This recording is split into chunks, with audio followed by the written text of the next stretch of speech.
కర్ర ఎవరో తీశారని మీ అమ్మ బొక్కల్లో పెట్టుకుంటారు, కుర్జీ వేసుకొని కూర్చొని సార్. ఆ కుర్జీ ఎవరో పగలగొట్టే మాకు తెలియకపోతే మీ అమ్మను వచ్చి దున్నపోతులు ఎక్కతే అని ఎట్ట పడితే అట్లా నోటుకు వచ్చినట్టు ఇంట్లో వాళ్ళని తిడుతున్నారు సార్.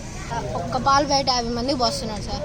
1/2 కేజీ చికెన్ తెచ్చి 2 ముక్కలు వేసి జగ్గు నీళ్ళు పోసి అది తింటే తినని లేకపోతే పడేసి వెళ్ళిపోండి అంటున్నారు. వచ్చింది మేడంకి చెప్పామని టార్గెట్ చేసి వాడిని ఒర్రుని నన్ను కొడుతున్నారు సార్.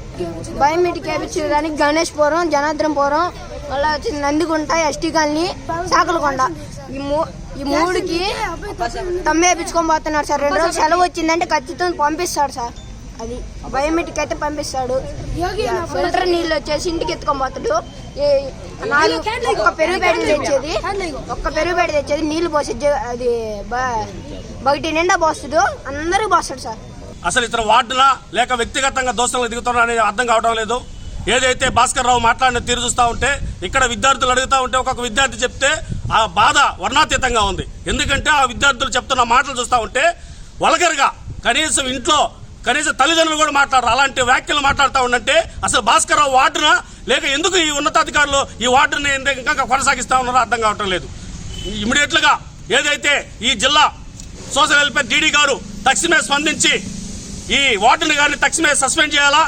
అదేవిధంగా ఈ జిల్లా ఉన్నతాధికారి జిల్లా కలెక్టర్ గారు కూడా స్పందించి ఈ వార్డును మాట్లాడిన మాటలు చూస్తూ ఉంటే, ఇక్కడ పిల్లలు చెప్తా ఉన్న భాష చూస్తూ ఉంటే కనీసం నోట్లో చెప్పలేని బాధ, నోటితో కూడా మాట్లాడిన వార్డుని ఖచ్చితంగా ఇమీడియట్లుగా 24 గంటలు సస్పెండ్ చేయాలా.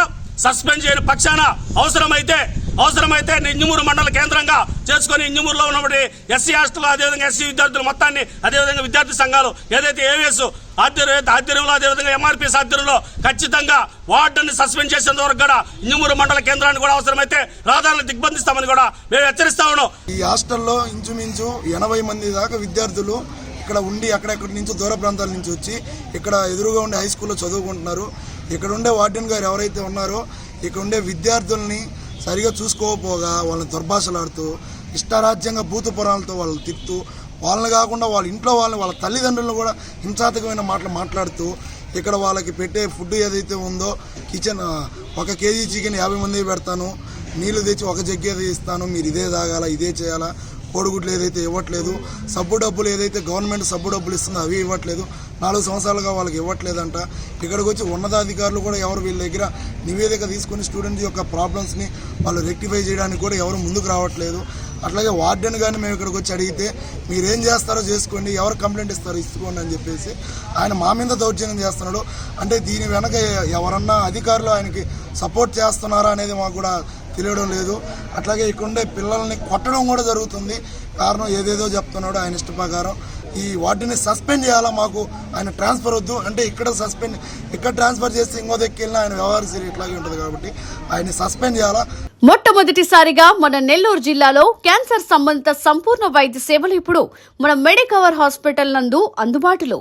అత్యాధునిక సాంకేతిక పద్ధతులలో దక్షిణ భారతదేశపు మొదటి హాల్సియన్ రేడియేషన్ మిషన్ తో క్యాన్సర్ కు రేడియేషన్ చికిత్స, నిష్ణాతులైన వైద్య నిపుణులు, మెడికల్ సర్జికల్ రేడియేషన్ ఆంకాలజిస్టులు, న్యూక్లియర్ మెడిసిన్ ఫిజిషియన్ అన్ని వేళలా అందరికీ అందుబాటులో. అన్ని రకాల క్యాన్సర్ చికిత్సలను డాక్టర్ ఎన్టీఆర్ వైద్య సేవ పథకం ద్వారా నిర్వహించుదురు.